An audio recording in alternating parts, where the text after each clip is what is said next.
Hello and welcome to today's presentation, Buchanan v. Warley and Housing Segregation, presented by the National Abolition Hall of Fame and Museum, whose mission is to honor anti-slavery abolitionists, their work to end slavery and the legacy of that struggle, and strive to complete the second and ongoing abolition, the moral conviction to end racism.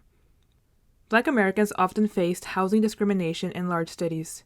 One such method was particularly notorious for restricting Black Americans from owning houses outside of a few select neighborhoods that were majority Black. This was known as race-restrictive covenants. Race-restrictive covenants were a form of housing discrimination in the United States that prohibited people of certain races from owning or occupying property in certain neighborhoods. While in most cases it was used to keep Black people out of white neighborhoods, covenants often restricted other religious and ethnic groups too, such as Asian Americans and Jews.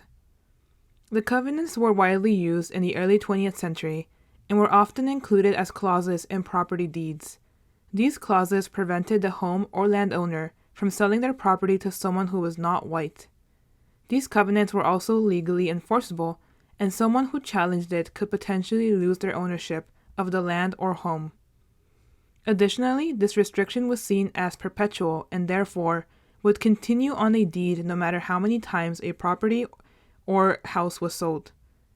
Many white homeowners liked this as it ensured their neighborhoods would remain white and their property value would stay up, as they believed an influx of Black residents would lower the price of their surrounding property.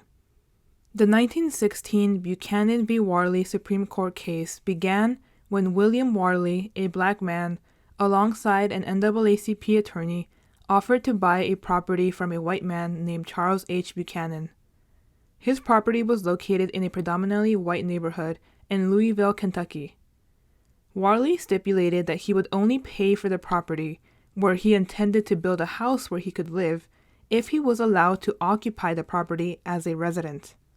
This meant that Warley was aware that the laws of Kentucky and Louisville specifically would prevent him from actually occupying the property, since he was Black. It turns out that he was not allowed to live on the property, as the city of Louisville had an ordinance that forbade any Black individuals to own or occupy any buildings in an area in which a greater number of white people resided. Therefore, since Warley could not live on the property, he was not forced to pay and complete the sale. Buchanan then sued Warley to push for the sale. He argued in Jefferson County Circuit Courts that the ordinance was unconstitutional and violated the Due Process Clause of the 14th Amendment, and that he should receive full payment. The case then moved up to the Kentucky Court of Appeals. The Kentucky Court of Appeals upheld the statute, claiming that the ordinance did not violate the 14th Amendment. The case then made its way to the Supreme Court, where they tackled the question, did Louisville's ordinance violate the Due Process Clause of the 14th Amendment? Therefore, the case was challenging the legitimacy of government-instituted racial segregation in housing. The Supreme Court ruled unanimously to reverse the Kentucky Court of Appeals decision, stating that, yes, Louisville's ordinance violated the 14th Amendment. In the opinion written by Justice William R. Day, he wrote that the Civil Rights Act of 1866 and the 14th Amendment, quote, assured to the colored race the enjoyment of all civil rights enjoyed by white persons, end quote. The ordinance was therefore denying the rights of Black individuals, which were protected under the law, without providing a legitimate reason for doing so, thereby abusing power. However, this ruling did not make race-restrictive covenants illegal, as they would still continue to be used and enforced by individuals. This ruling only impacted the right of the state and local government to make race-restrictive covenants themselves. The practice of covenants would continue for many years.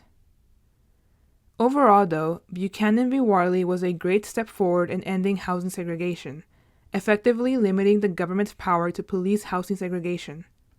The practice of enforcing racially restrictive covenants was not deemed unconstitutional until the Supreme Court case Shelley v. Kramer in 1948. In this case, it decided that, although racially restrictive real estate covenants were not violating the 14th Amendment themselves, as individuals could abide by them if they chose, a court could not enforce them. This was because it would mean the government was acting against the 14th Amendment and its Equal Protection Clause, thereby limiting the power of race-restricting governments. In conclusion, Buchanan v. Warley would set a useful precedent for Shelley v. Kramer years later, paving the way to end the extensive use of race covenants to segregate housing. Thank you for attending today's presentation. Please help us by completing a brief survey at the link on your screen and also in the video description. Your feedback will help NAHOF receive funding and help plan future projects. Additionally, please contact NAHOF with any questions or comments, or if you're interested in learning more about the organization. Don't forget to follow us on social media, and we hope to see you at our next presentation. Thank you.